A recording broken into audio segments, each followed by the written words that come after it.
उनको बोला कि सर आप जितना हो सकता है उसको स्ट्रेट फॉरवर्ड रिजेक्ट जो है उसको इम्प्रूव करके कोशिश करो पब्लिश करने की।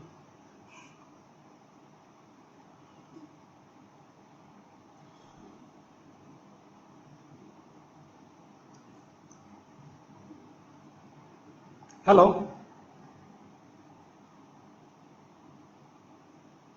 शेतकरी बंधूंनो, राज्यामध्ये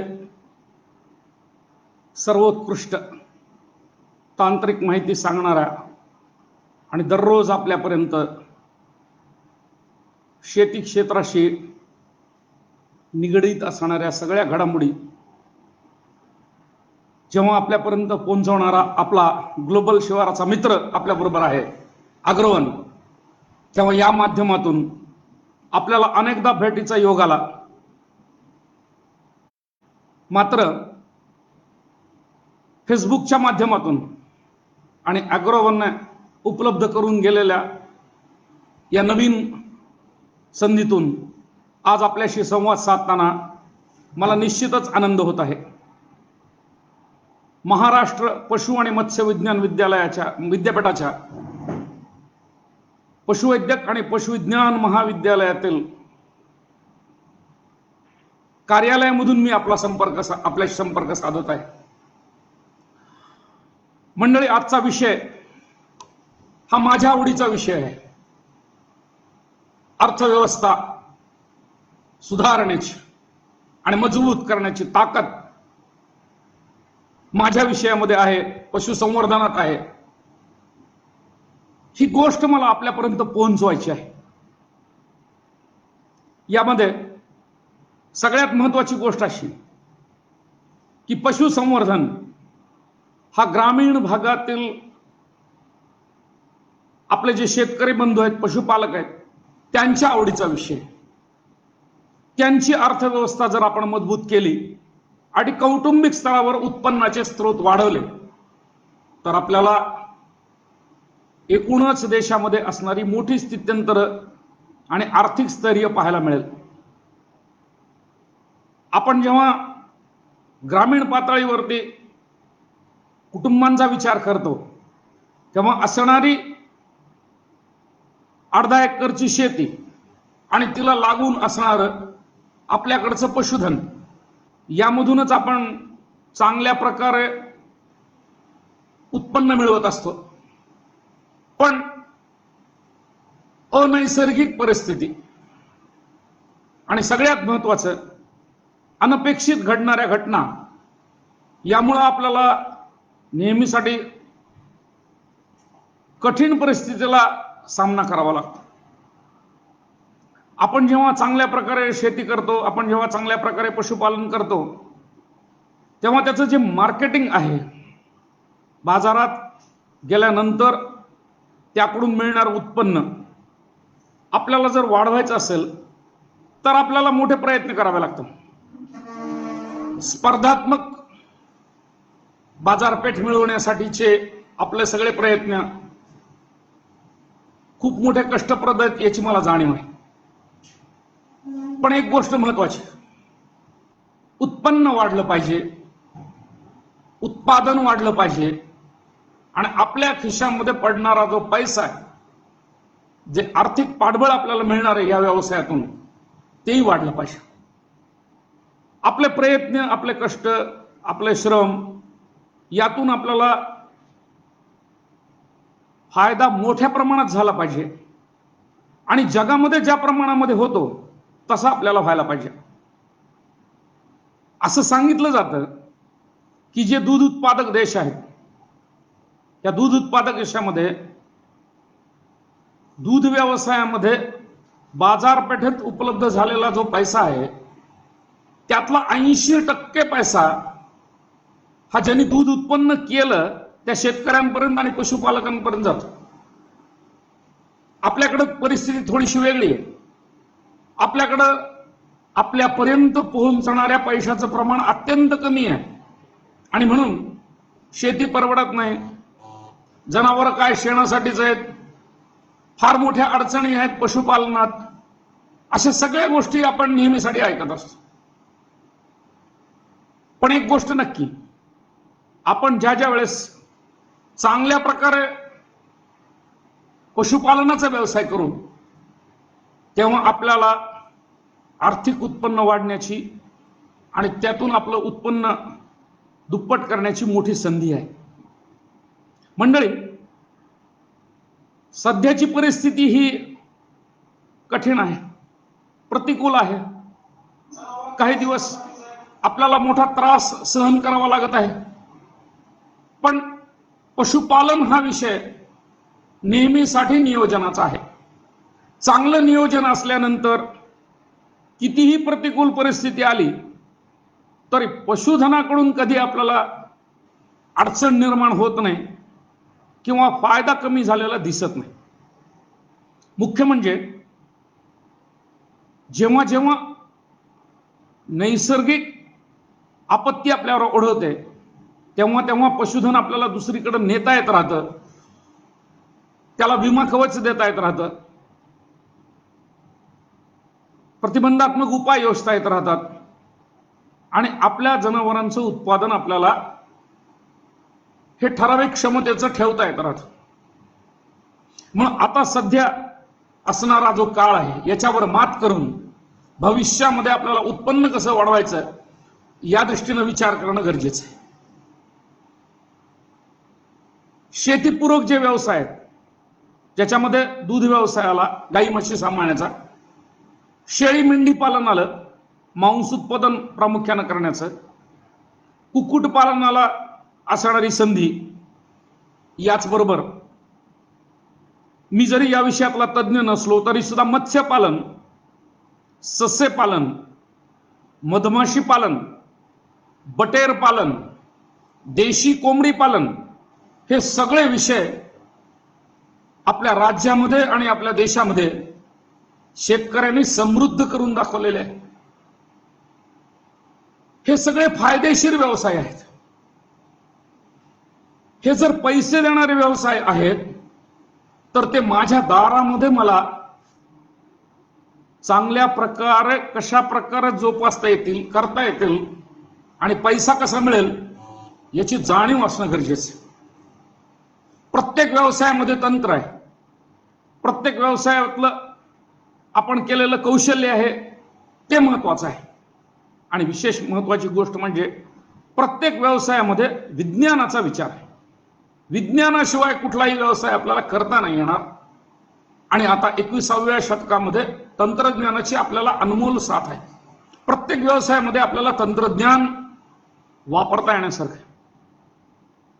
मंडळी, आपण जर पाहिलं तर सामान्यपणे ग्रामीण भागामध्ये दिसून येणारा पशुपालनाचा व्यवसाय जो की दूध व्यवसाय आपण नेहमीसाठी पाहतो, याच्यामध्ये आणि राज्यामध्ये असणारी जी आपली पशुपालक मंडळी आहेत ज्यांना आपण आदर्श पशुपालक म्हणून आजपर्यंत सन्मानित केलेलं आहे, त्यांच्या पशुपालनाकडे बघितलं तर आपल्याला फार मोठा फरक जाणवतो. मागच्या आठवड्यामध्ये माझे मित्र आणि पशुपालक नगर जिल्ह्यामधले अतिशय प्रतिष्ठित असणारे दूध उत्पादक मला सांगत होते की सर, माझ्याकडची संकरित गाय व्याली आणि 45 किलो वजनाची कालवड तिनं मला दिली. जन्मते वेळेसचं वजन संकरित कालवडीचं 45 किलो. याच पद्धतीमध्ये आपल्याकडे ज्या मुरा म्हशी आहेत, जाफर म्हशी आहेत, त्यांच्या वगारी किंवा पारड्या जन्मताना वजन 40 किलो 42 किलो आपल्या राज्यामध्ये. आपल्याकडची ज्या देशी कालवडी आहेत ज्या की लाल कंधार, देवणी या गायींकडून आपल्याला मिळू शकतात, त्यांचं जन्मतानाचं वजन 25 किलो 26 किलो राज्यामध्ये. 1.5 वर्षामध्ये कालवड गाय झाली ही बातमी आपण चौकटीत वाचलेली आहे, पाहिलेली आहे. फार मोठ्या प्रमाणामध्ये म्हशींकडून वेध घेणारे पशुपालक आपल्या राज्यामध्ये आहेत. 16 वेध माझ्या म्हशीचे झाले सांगणारे माझे पशुपालक मित्र इंदापूरमध्ये आहेत. हे मी तुम्हाला याच्यासाठी सांगतो की उद्दिष्ट मोठी जर ठेवली तर आपल्याला फार चांगल्या प्रकारे पशुपालनाचा व्यवसाय करता येत राहतो. आणि सगळं उत्पन्न जर आपल्याला वाढवायचं असेल तर त्यासाठी विज्ञानाने अधोरेखित केलेल्या गोष्टी आपल्याला कळल्या पाहिजेत. आता सध्या हा व्यवसाय मोठ्या प्रमाणामध्ये फायदेशीर का नाही, हा जर आपला प्रश्न असला तर त्याचं साधं उत्तर असे की आपल्याला विज्ञानाची साथ धरावी लागेल, तर हा व्यवसाय आपल्याला निश्चितच उपयुक्त ठरू शकेल. बघा, पहिल्या वेताला 35 लिटर आणि 37 लिटर दूध मिळवणाऱ्या संकरित कालवडी जर राज्यात असतील आणि त्यांचं मोठेपणे म्हणजे तिसऱ्या चौथ्या वेताला उत्पन्न आपल्याला जर 45 लिटर 46 लिटर 48 लिटर पर्यंत मिळणार असेल तर अशी जनावरं निश्चितच फायदेशीर आहेत. मग ही जनावरं आपल्या गोठ्यामध्ये करण्यासाठी उपलब्ध असणारं तंत्रज्ञान आपण राबवणं गरजेचं आहे. प्रामुख्यानं मला दूध व्यवसायाच्या विषयानं आपल्याला सांगायचं आहे की 80 हा एक जादुई आकडा पशुपालनामध्ये आणि दुग्ध व्यवसायामध्ये दिसून येतो. दिवसाकाठी 80% वेळ गाय बसलेली असली पाहिजे, म्हैस बसलेली असली पाहिजे. म्हणजे हे 18 तास 19 तास एवढा वेळ होतो. बसलेल्या वेळेपैकी 80% वेळ गाईचं किंवा म्हशीचं रवंथ करणं चालू असलं पाहिजे. हळूहळू हळूहळू आपला पोटामध्ये घेतलेला सगळा चारा हा चांगल्या प्रकारे रवंथ केला पाहिजे. गाय जेव्हा माजावरती येते तेव्हा 2 माजामधलं अंतर जे आहे, म्हशीच्या बाबतीमध्ये सुद्धा 2 माजामधलं जे अंतर आहे ते 21 दिवसाचं असलं पाहिजे. आणि असे 21 दिवस अंतराचे माज 80% जनावरात आपल्याला दिसले पाहिजेत. काही जनावरांमध्ये थोडेसे कमी असतात, 17-18 दिवसाचा माज दिसू शकतो किंवा 23-24 दिवसाचा दिसू शकतो, पण यांचं प्रमाण अतिशय कमी असतं. अशा प्रकारे वर्षभरामधल्या 10 गायी सांभाळत असू तर त्यातल्या 8 गायी ह्या दर वर्षभरामध्ये व्यायला पाहिजेत. 80% एवढा प्रसूतीचा दर आपल्या गोठ्यामध्ये असला पाहिजे. विज्ञान असं सांगतं की कुठल्याही परिस्थितीमध्ये 10 जनावरांपैकी 8 जनावरं ही दुधात असावीत आणि असलेल्या 10 जनावरांपैकी 8 जनावरं ही गाभण असावीत. एकाच वेळेस दुधाळे असणं आणि गाभणे असणं ह्याचं 80%चं प्रमाण आपल्याला आपल्या गोठ्यामध्ये अबाधित राखणं गरजेचं आहे, तर आपला दूध व्यवसाय व्यवस्थित होऊ शकतो. आणि हे सोपं आहे. आपली जी महत्वाची बाब आहे की ज्याच्यामध्ये चांगल्या प्रकारचा माजचक्र चालू राहणं, जनावर गाभण राहणं आणि जनावर विणं, यासाठी एक गोष्ट आपल्याला विसरता कामा नये आणि ती आहे शरीराची वाढ. शरीराची वाढ हा प्रजननाचा भाग आहे. वासरू जन्मल्यापासून 9-10 महिन्यामध्ये 250 किलो वजनाची कालवड निर्माण होणं किंवा 15-16व्या महिन्यामध्ये 275 किलोची रडी तयार होणं, हा वाढीचा जो भाग आहे तो गतिमान असला पाहिजे. आणि ही गतिमान वाढ निश्चितच आपल्याला उपयोगी ठरणारी पाहिजे. ही जर वाढ झपाट्यानं झाली तर जशा कालवडी आणि वगैरे लवकर माझ्यावरती येतील, तसंच व्याल्यानंतरही आहे. गायीच्या बाबतीमध्ये 2 महिन्यामध्ये प्रकृतीची सगळी झीज ही भरून निघाली पाहिजे आणि 60व्या दिवशी गाय माजाला पाहिजे. म्हैस 90व्या दिवशी. अतिशय अपेक्षित असणाऱ्या दिवशी अशी जनावरं आपल्याकडे माझ्यावर जर आली तर आपल्याला भरपूर दूध मिळतं. गाय 9 महिने आणि म्हैस 10 महिने वर्षभरातून दूध द्यावी अशी अपेक्षा असते. दूध हा भाग जोपर्यंत आपण हाताने काढतो तोपर्यंत त्याच्यामध्ये बरेचदा अडथळे निर्माण होतात आणि बरेच पशुपालकांना हे अडथळे आतापर्यंत आलेले आहेत. स्तनदाह किंवा कासदाह हाताने दूध काढण्याचा परिणाम आहे. सड जी की दूध देण्यासाठी आहेत, दूध जिथून उतरतं ती साधारणतः 1 इंचाची 1.25 इंचाची 1.5 इंचाची असतात. आपण जर पाहिलं तर आपल्याकडच्या अनेक चांगल्या जनावरांमध्ये सड हे 3 इंच 4 इंच 4.5 इंच इथपर्यंत वाढलेलं आहे. मंडळी, ओढून दूध मिळणार नाही. दूध आत निर्माण झालं, कासेत निर्माण झालं तर आपल्याला ते मिळवता येत आहे. मग अशा प्रकारच्या सणांसाठी आणि अशा प्रकारच्या कासेसाठी जोपर्यंत आपण दोहनाची यंत्र वापरणार नाहीत तोपर्यंत आपल्याला दूध मोठ्या प्रमाणात मिळणार नाही. दिवसाकाठी 2च्या ऐवजी 3 वेळेस जर दूध काढण्याची संधी आपल्याला प्राप्त झाली तर दोहनाच्या यंत्रामुळं आणि दोहनाच्या उत्तेजनेमुळं जनावरांचं दूध हे 30% 40% वाढवायला मदत होत राहते. त्यांची क्षमता आपल्याला वाढवता येत राहते. जेव्हा आपण दूध वाढीचा असा विचार करतो तेव्हा यांत्रिक दोहनाचे अनेक मोठे फायदे आपल्याला दिसू शकतात. एक डझनभर फायदे म्हणायला हरकत नाही. वासराने दूध किती दिलं, त्याला किती आपण पाजलं याचा आपला लेखाजोखा ठेवता येत राहील. वासराकडून सडाला होणाऱ्या जखमा आपल्याला टाळता येत राहतील. स्वच्छतेची काळजी घेता येत राहील. स्वच्छ दोहनाच्या पद्धती आपल्याला अवलंबता येत राहतील. कासेमधून पूर्ण दूध काढून घेता येत राहील. कुठल्याही प्रकारे कासधा होण्याची शक्यता असेल तर ती पहिल्यांदा आपल्याला यांत्रिक दोहनाच्या मदतीनं झालेल्या दोहनातून कळू शकेल. आणि सगळ्यात महत्वाची गोष्ट की 2च्या ऐवजी आपल्याला दिवसातून 3 वेळेस दोहनाची संधी मिळू शकेल. मग अशा प्रकारच्या नवीन पद्धतीचा वापर केला तर आपल्याकडे मजुरावरती होणारा खर्चही कमी होत राहील. आपल्याकडे आपण जी जनावरं सांभाळतो ती कष्ट कमी आणि उत्पन्नाची हमी अशा पद्धतीत असली पाहिजेत. आणि सातारा, कोल्हापूर, सोलापूर, पुणे जिल्ह्यात मोठ्या प्रमाणात मुक्त संचारचे गोठे निर्माण झालेत. फार मोठी क्रांती दूध व्यवसायिकांनी या भागात केलेली आहे. अशाच प्रकारचा मुक्त संचार गोठा जर आपल्याकडे असेल तर गायी आणि म्हशींच्या बाबतीमध्ये मंडळी आपल्याला निश्चितच कष्ट कमी करावे लागतात. सकाळी 1 तास चारा कुट्टी करणे, दोहन करणे आणि दिवसभरासाठी गायी शांत बसण्यासाठी सोडून देणे. संध्याकाळी 1 तास कुट्टी टाकणे, दोहन करणे आणि पुन्हा रात्रभर आराम करण्यासाठी गायी निवांत गोठ्यामध्ये ठेवणे. इतका सहज साधा दूध व्यवसाय आपल्याला आपल्या गोठ्यामध्ये निश्चितच बघता येत राहील. आपला जो गोठा आहे जनावरांचा त्याच्यामधलं तापमान वर्षभरासाठी हे 20 डिग्री ते 30 डिग्री असणं अपेक्षित आहे. अतिशय थंड वातावरणामध्ये जनावरांच्या सगळ्या शरीरक्रिया चांगल्या पद्धतीमध्ये पूर्ण होत राहतील आणि मग आपल्याला ही जनावरं दूध उत्पादक असल्याचं दिसून येत आहे. तापमान ज्या काळामध्ये वाढतं किंवा तापमान ज्या काळामध्ये कमी होतं त्या काळामध्ये त्या पद्धतीची काळजी जी की आपल्याला सहज घेता येऊ शकते. हिवाळ्यामध्ये उबदार गोठा करण्याच्या पद्धती किंवा उन्हाळ्यामध्ये गोठा थंड करण्याच्या पद्धती आपण जर वापरल्या तर प्रजननावर कुठलाही परिणाम होत नाही.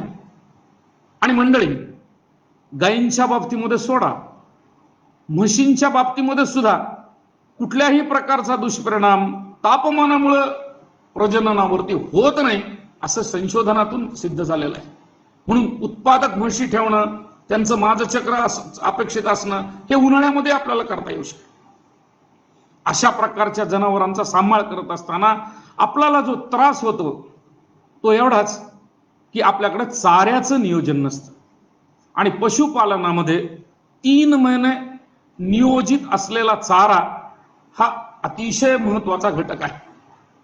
आपल्या जनावरांना पुरेल एवढा 3 महिन्याचा चारा जर आपल्याकडे असेल, तशा प्रकारची आपण सोय केलेली असेल तर पशुपालनामध्ये अडथळे येत नाहीत. दरम्यानच्या काळामध्ये आणि आता सध्याच्या या टाळेबंदीच्या काळामध्ये चाऱ्याची वाहतूक हा फार मोठा प्रश्न पशुपालकांना अडथळ्याचा ठरला. पण पहिल्या 15-20 दिवसामध्ये अशा प्रकारची अडचण लक्षात आल्याबरोबर शासनानं केलेल्या उपाययोजनांमुळेच चाऱ्याची वाहतूक सुरू झाली, शेतीमालाची वाहतूक सुरू झाली आणि आपल्याला चाराही आता मिळू शकत आहे.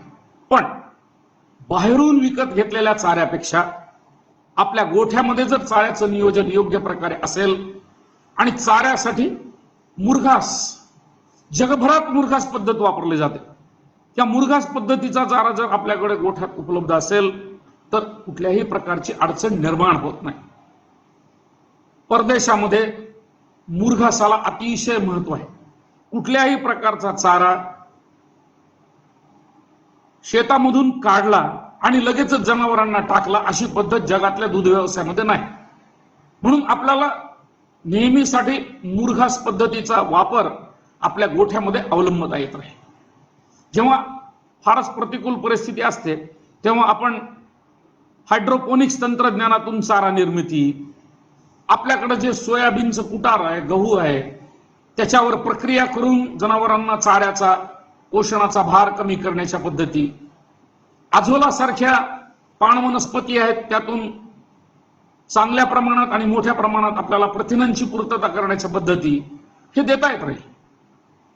आणि जो प्रतिकूल कालावधी आहे तेव्हा ताण मोठ्या प्रमाणात असतो. जेव्हा ताण असतो तो दूर करायचा असतो. ताण दूर करण्याच्या पद्धती नेहमीच्या काळामध्ये सारख्याच असतात. पहिली ताण मुक्त करण्याची पद्धत म्हणजे जनावरांना ऊर्जा वाढवायची किंवा त्यांना थोडासा गुळ पुरवायचा.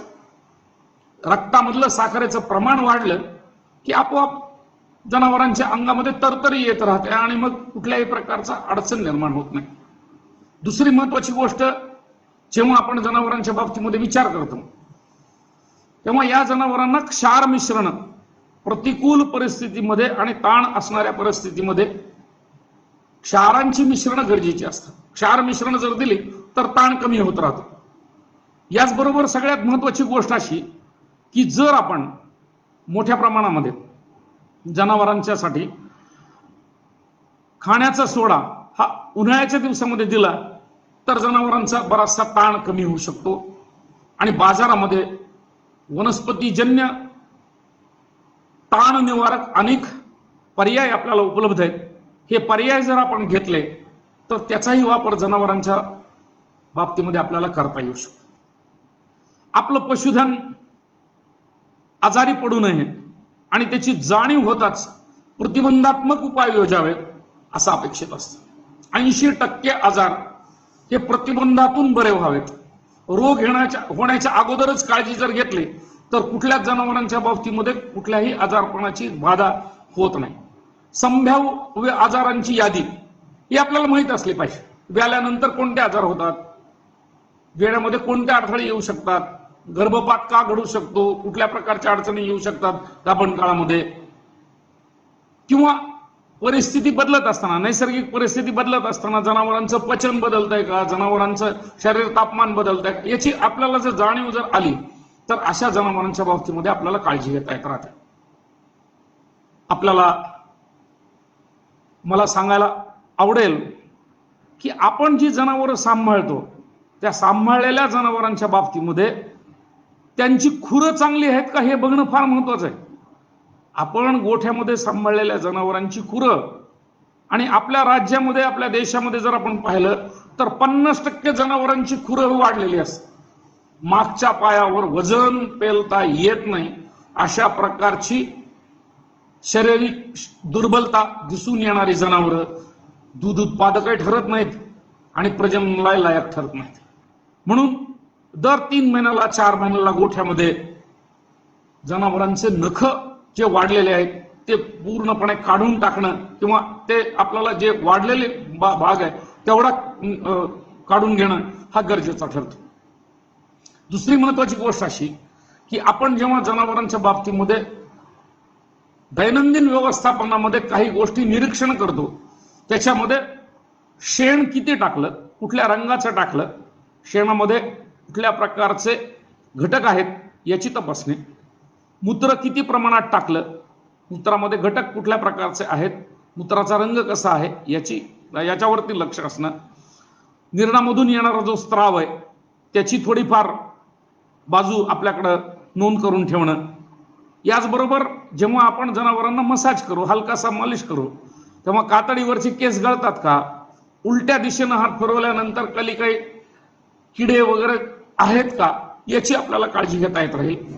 पोट मऊ आहे का, कास मऊ आहे का हे चाचपड्याशिवाय कळणार नाही. आणि संवाद, पशूंशी असणारा संवाद हा सगळ्यात महत्वाचा.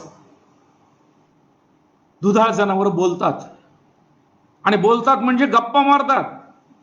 तुम्ही गोठ्यात गेलात की तुमच्याशी जनावर बोलायला सुरुवात करते, जीभ काढतील, डोळे मोठे करतील, मान वाकडी करतील, प्रेमानं तुमच्याशी संवाद करायला सुरुवात करतील. हा जो संवाद आहे, जो शब्दाविना आहे, तो आपण जनावरांचा ओळखला पाहिजे. आणि त्याच्यासाठी आपली निरीक्षणही चांगली असली पाहिजे.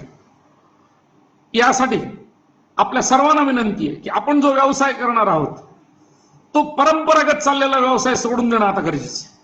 आता आपल्याला विज्ञान युगामधला, तंत्रज्ञानाचा आणि सगळ्यात महत्वाची गोष्ट अशी की ज्याच्यातून आपल्याला उत्पन्न मिळणार आहे असा व्यवसाय आपल्याला पाहिजे. तंत्रज्ञान मोठ्या प्रमाणात उपलब्ध आहे.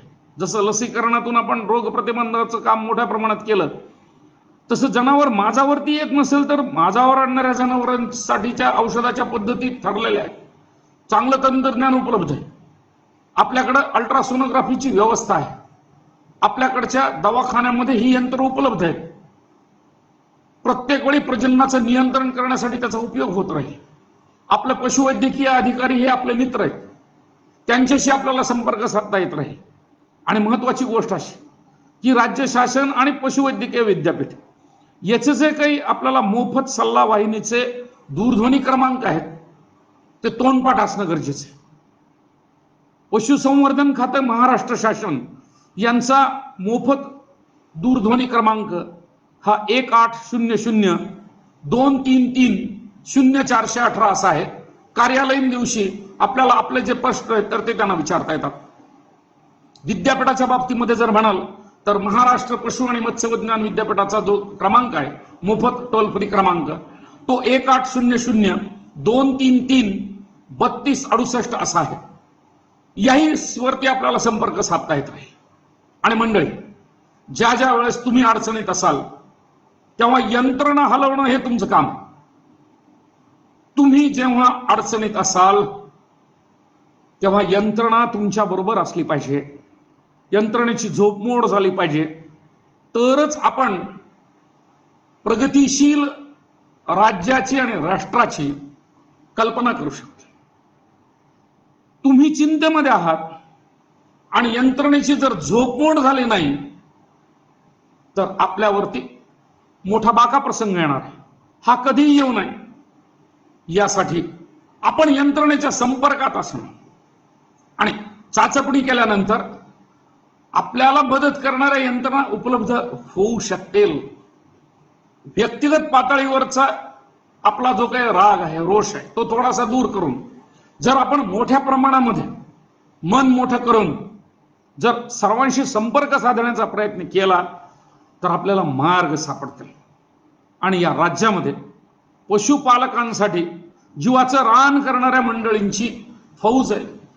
म्हणून अशा प्रकारच्या लोकांपर्यंत आपण जर पोहोचलात तर आपल्या गोठ्यामध्ये असणारं प्रत्येक जनावर हे दुधाळ असलं पाहिजे, फायदेशीर असलं पाहिजे. दरवर्षी खरेदी विक्रीच्या गुरफाट्यामधून आपण दूर गेलं पाहिजे याचा विचार निश्चित व्हावा. मला असं वाटतं की ज्या ज्या वेळेस आपण अशा प्रकारचा विचार करत राहू तेव्हा निश्चितच आपल्याला या दूध व्यवसायामध्ये फायदा होत राहील. खरेदी विक्री थांबली तर गोठ्यामध्ये आरोग्य टिकून असणाऱ्या जनावरांची संख्या वाढते. खरेदी विक्रीमध्ये शेतकऱ्यांचा आणि पशुपालकांचा तोटा जास्त असतो. नेहमीसाठी जे एजंट आहेत ते जास्त पैसे मिळवतात आणि म्हणून अशा प्रकारचा व्यवसाय अपेक्षित नाही. जे नवतरुण, जे मजूर लोक किंवा जे कष्टकरी लोक आता सध्या शहरामधून आपल्या गावाकडे आलेत, त्यांना जर हा दूध व्यवसाय करायचा असेल तर मंडळी, गावामध्ये ज्या लोकांच्या दारामध्ये असणारी जनावरं जड झालेली आहेत, ज्यांना आता दूध व्यवसाय करण्याची इच्छा राहिलेली नाही, अशी जी काही 50% मंडळी आहेत त्यांची जनावरं करार तत्वावर घेता येतात. म्हणजे त्यांना पुन्हा बँकेकडे जायची गरज नाही. आणि जे काही आपला करार असेल की वर्षानंतर एक वासरू आधीच्या मालकाचं, एक वासरू कष्ट करणाऱ्या माणसाचं 2 वर्षामध्ये जे काही होतील त्या पद्धतीमध्ये त्याचा सौदा, मिळालेल्या दुधामध्ये 25% वाटा जुन्या मालकाचा, 75% कष्ट करणाऱ्या माणसाचा, असं जे काही तुम्ही तुमच्या वैयक्तिक पातळीवर करार कराल तशा पद्धतीमध्ये जर जनावरं आपण मिळवली तर चांगली जनावरं निर्माण करता येतात. हा लोकांचा अनुभव आहे. कत्तलखान्याकडे जाणारी जनावरं मी माझ्या घरी सांभाळली आणि मी दुग्ध श्रीमंती अनुभवली म्हणणारे बरेच पशुपालक असल्यामुळं ज्या लोकांच्या हाताला आता काम नाही, शहरामधले रोजगार बुडाल्यामुळं ज्यांना पशुपालनामध्ये काम करायचं आहे त्यांना अशा प्रकारची जनावरं करार पद्धतीनं घेता येत राहतील. यात बँकेचा कुठलाही प्रकार किंवा बँकेकडे जाण्याची गरज पडणार नाही आणि अशा प्रकारच्या व्यवहारामधून एक सक्षम व्यावसायिक निर्माण होत राहील. पण या व्यावसायिकांना सुद्धा दूध व्यवसायाचं तंत्र माहीत करून घेणं गरजेचं आहे. दुसरी महत्वाची गोष्ट, प्रत्येक तालुका पातळीवरती जर आपण पाहिलं तर जवळपास 10-10, 12-12 गोशाळा आपल्या राज्यामध्ये आहेत आणि ह्या गोशाळांची परिस्थिती सध्याच्या परिस्थितीमध्ये आणि दरवर्षी उन्हाळ्यामध्ये अतिशय बिकट असते. कारण स्वतःचं प्रक्षेत्र नसतं, स्वतःचा चारा नसतो आणि जेव्हा गोभक्तांनी चारा दिला जाईल तेव्हा ह्या गायींपर्यंत चारा मिळतो.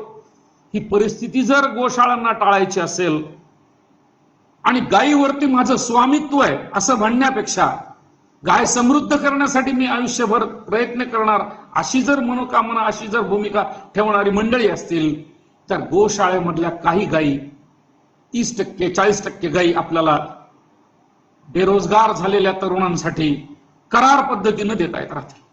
त्यांच्या घरी गायी सुखानं राहतील, समृद्ध होतील, वंश विकसित होतील, पिढ्यांचा विकास होत राहील आणि आपल्याला नवीन समृद्धता दुग्ध व्यवसायाची दिसू शकेल. मात्र माझ्या गोशाळेमध्ये 300 झाल्या, 350 झाल्या, 400 झाल्या अशा प्रकारच्या गायींची संख्या वाढवण्यामध्ये आणि माझ्या त्या एकूणच असणाऱ्या शब्दांमध्ये जर मत असेल, जर गर्व असेल आणि त्यातून जनावरांचा सांभाळ नीट होत असेल तर गौसमृद्धी कधीही घडणार नाही. म्हणून आपल्याकडचे जे बांधव आता शहरातून परत आलेले आहेत त्यांच्या हाताला काम देण्यासाठी आणि हे काम शास्त्रीय पद्धतीनं होण्याच्या दृष्टीनं आपल्याला काही पर्याय आपल्याला गावात निवडावे लागतील. सहकारातून समृद्धी हा दूध व्यवसायाचा मार्ग आहे. हे करत असताना प्रत्येक वेळी गाई म्हशींच्या बाबतीमध्ये जसा आपल्याला फायदा अपेक्षित आहे तसाच फायदा शेळ्या मेंढ्यांकडूनही अपेक्षित आहे. आपण जी शेळी सांभाळतो त्या शेळीला आपल्या राज्यामध्ये 8 करड झाल्याचं उदाहरण आपण अॅग्रोवनच्या माध्यमातून लोकांपर्यंत गेलेलं आहे, लोकांनी वाचलेलं आहे. आपल्या घरच्या शेळीने जेव्हा 2 करड दिले तेव्हा बरेच जण समाधान मानतात. असं नको, असं अपेक्षित नाही. आपण जेव्हा 5 करड एकाच वेळात मिळाले पाहिजेत अशी जेव्हा आपण जिद्द ठेवू तेव्हा आपल्याला 4 करड मिळतील, कमीत कमी 3 मिळतील, जे की सध्याच्या परिस्थितीपेक्षा जास्त असतील आणि फायदा तर आपलाच असेल. म्हणून अशा प्रकारच्या उत्पन्न वाढीच्या साधनांच्या बाबतीमध्ये ज्यांना यश मिळालं त्यांनी ते कसं प्राप्त केलं याच्यासाठी आपले प्रयत्न असणं गरजेचं आहे. जितक्या मोठ्या प्रमाणामध्ये लोक याच्यामध्ये सहभागी होतील तितक्या मोठ्या प्रमाणामध्ये विज्ञान कळण्याची जी बाब आहे तर ती यशस्वी ठरेल आणि मग आपल्याला आपल्या देशामध्ये समृद्ध पशुधन दिसून येत राहील. मंडळी, 300 दशलक्ष एवढी दूध व्यवसायाची जनावर आहेत आपल्या देशामध्ये आणि ह्या 300 दशलक्ष पशुधनापैकी म्हणजे गायी आणि म्हशींपैकी 2/3 म्हणजे 200 दशलक्ष जरी जनावर दूध उत्पादक झाली, ज्यांचं सध्याचं दैनंदिन सरासरी दूध उत्पादन देशामध्ये 5 लिटर पेक्षा कमी आहे, 4.5 लिटर वगैरे जे काही सरासरी येत राहते, ती जर आपण वाढवली तर 5 लिटरची गाय 10 लिटर करणं अतिशय सोपी गोष्ट आहे. 20 लिटरची गाय 21 लिटर करणं थोडंसं अवघड जात राहतं, पण 5 लिटरची गाय 10 लिटर करणं सोपं असतं, कारण कमी दूध वाढवणं ही सोपी गोष्ट आहे. अशा प्रकारच्या दूध उत्पादनामधली वाढ जर प्रत्येक पशुपालकानं करायचं ठरवलं तर दुग्ध समृद्धता मोठ्या प्रमाणामध्ये येत राहील. ज्या देशामध्ये अन्नधान्याची समृद्धी आली, कृषी समृद्धी झाली, हरित क्रांती दिसून आली, त्याच्यानंतर धवल क्रांती दिसून आली आणि नंतर दुसऱ्या धवल क्रांतीची गरज निर्माण झाली, तिथं आपल्याला मोठ्या प्रमाणात दूध वाढवणं गरजेचं आहे. आणि म्हणून आपण जर विज्ञानाची कास धरली तर आपल्याला या जनावरांचं दूध उत्पादन मोठ्या प्रमाणात वाढवता येत राहील. आणि सोपी गोष्ट अशी आहे की हे सगळं करण्यासाठी आपलीकडची पशुवैद्यकीय यंत्रणा, आपल्याकडचं असणारी माध्यम यंत्रणा, आपल्याकडे असणारी जी काही कृषी विज्ञान केंद्र आहेत, आपल्याकडे असणारा शासनाचा पशुसंवर्धन विभाग असो, विद्यापीठ असो किंवा या सगळ्या संबंधित असणाऱ्या बाबी कृषी विद्यापीठातील अनेक तज्ज्ञ हे आपल्याला नेहमीसाठी मदत करणारी आहेत. आणि म्हणून अशा मोठ्या प्रमाणाच्या पद्धतीमध्ये जर आपण सहभाग घेतला तर निश्चितच फायदा होऊ शकेल. मला असं वाटतं की आपली अर्थव्यवस्था मजबूत करण्यासाठी आपले थोडेसे प्रयत्न हे निश्चित उपयोगी पडतील. मी परवाच एक व्हिडिओ बघितला ज्याच्यामध्ये पंजाब मधल्या एका शेतकऱ्याने आपल्याकडचे सगळे शेतीचे व्यवसाय बंद करून टाकले आणि मोठ्या तलावामध्ये त्यांनी मासळी पालन सुरू केलं. दिवसाकाठी 200 किलो मासळी तो विकून अतिशय चांगल्या प्रकारे स्वतःची गुजराण आणि कुटुंबाचं उत्पन्न वाढवू शकत होता. अशा प्रकारचा तो समृद्ध व्हिडिओ बघण्यात आला. हीच गोष्ट आपल्याला आपल्याकडे करता येत राहील. जेव्हा आपल्याकडे पशुधन आहे, जेव्हा आपल्याकडे बाकीच्या सगळ्या गोष्टीची उपलब्धता आहे, तेव्हा नवीन व्यवसाय मधमाशी पालन, बटायर पालन, देशी कोंबडी आणि ह्या लॉकडाऊनच्या काळामध्ये आपण मोठ्या प्रमाणामध्ये कुक्कुट पालनामधलं यश बघितलेलं आहे. टाळेबंदी सुरू होण्याच्या अगोदर कोंबडीचे दर घसरले, अंड्यांचे दर घसरले, पण टाळेबंदी सुरू झाल्यानंतर हे गगनाला भिडले. की अशा प्रकारचं जे काही आपलं चढ उतार आहेत याच्यामधून जी काही समृद्धता ग्रामीण भागाला आणि पैसे लोकांना मिळतात ते करणं गरजेचं आहे. टाळेबंदीच्या नवीन अनुभवातून अनेक शेतकऱ्यांनी स्वतःच्या बळावर थेट मालाची विक्री करून लाखो रुपये कमवले. ही यंत्रणा कशी काम करते, ह्या यंत्रणेमध्ये कसा सहभाग घ्यायचा, अशा प्रकारच्या यंत्रणा आपल्या गावात कशा राबवायच्या याची जाणीव आणि याची चर्चा आपल्याकडे नेहमीसाठी झाली पाहिजे. ज्या सहकारामध्ये आपण आहोत तो सहकार आपल्याला पैसे देणार असला पाहिजे आणि तशा प्रकारच्या संधी आपल्याला टाळेबंदीनं शिकवल्यात हे विसरता कामा नये.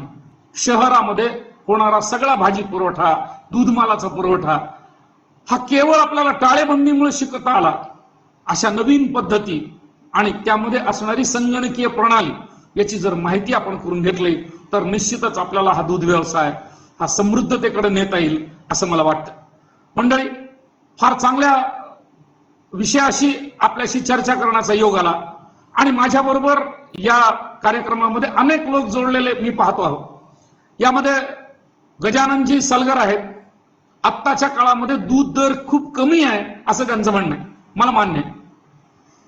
दूध विक्रीसाठीच्या संधी ग्रामीण पातळीवरती कमी प्रमाणात आहेत. पण सलगरजी, जर आपल्याकडच्या दूध व्यवसायासाठी नियोजन चांगल्या प्रकारे केलं आणि दुधाचे जे पदार्थ आहेत त्याच्यामध्ये भूममध्ये खवा मोठ्या प्रमाणात तयार करून ठेवण्यात आलेला आहे, अशा प्रकारच्या दुधाचे पदार्थ जर आपण निर्माण केले तर ते निश्चितच आपल्याला उपयोगी पडतील. दुसरी महत्वाची गोष्ट की दूध दर हे सोसायटीचे असोत किंवा आपल्याला मिळणारे असोत, यापेक्षा विश्वासार्ह दूध आणि अतिशय चांगल्या प्रतीचं दूध जर आपल्याला खाजगी विक्री स्वरूपामध्ये विकायला सुरुवात झाली तर आपल्याला दुधाचा व्यवसाय हा जास्त अधिक प्रमाणामध्ये परवडू शकेल. सगळ्या यंत्रणा आणि दूध सहकारी संस्था सुद्धा आपल्याकडे असणाऱ्या यंत्रणेवरचा घसारा आणि खर्च कमी कसा करायचा या दृष्टीने विचार करत आहे. महत्वाची गोष्ट की आपण मोठ्या प्रमाणामध्ये यात सहभाग नोंदवणं गरजेचं आहे. दूध सहकारामध्ये आणि आपल्या दूध संस्थेच्या व्यवहारामध्ये आपला सहभाग वाढवणं गरजेचं आहे. माझ्याबरोबर मंडळी प्रतापरावजी घोरपडे साहेब आहेत. त्यांनी असं लिहिलंय की सध्या शेतकऱ्यांची लूट मोठ्या प्रमाणावर होत आहे. सध्याची जी प्रतिकूल परिस्थितीमध्ये हे खरं आहे की उत्पन्न असलेल्या ठिकाणी जर मागणी नसेल तर शेतकऱ्यांची लूट होत राहते. पण आपल्या मालाच्या विक्रीचं नियोजन करण्याच्या नवीन पद्धती IIT मधले काही तरुण आणि जे काही नवीन शिक्षित मंडळी आहेत ते आपल्यापर्यंत पोहोचवायला तयार आहेत. माझी आपल्याला विनंती आहे की यापुढच्या काळामध्ये जेव्हा आपण शेतीमाल तयार करणार असाल, पशुजन्य पदार्थ निर्माण करणार असाल तर तेव्हा विक्रीच्या स्वतःच्या यंत्रणा कशा निर्माण कराव्यात यासाठी व्यवस्थापनामध्ये तज्ज्ञ असणारी मंडळी आणि जी काही तंत्रज्ञानाची आपल्यापर्यंत पोहोच देणारी मंडळी आहेत त्यांच्याशी संपर्क जर आपण वाढवला तर निश्चितच आपल्याला फायदा होऊ शकेल. आपल्याला या गोष्टी कराव्या लागतील, कारण आपल्याला आपल्या जर पैशाचं जे म्हणजे जे काही आपण खर्च केलेलं आहे दूध उत्पादनासाठीचा, ते मोल आपल्याला परत मिळायला पाहिजे. दुधाचा विचार करत असताना पूरक व्यवसाय विचार करणं गरजेचं आहे. आपल्याच राज्यामध्ये दूध उत्पादन करणारी एक कंपनी स्वतःच्या संकेतस्थळावर शेणखताची जाहिरात करते, हे आपल्याला विसरता कामा नये.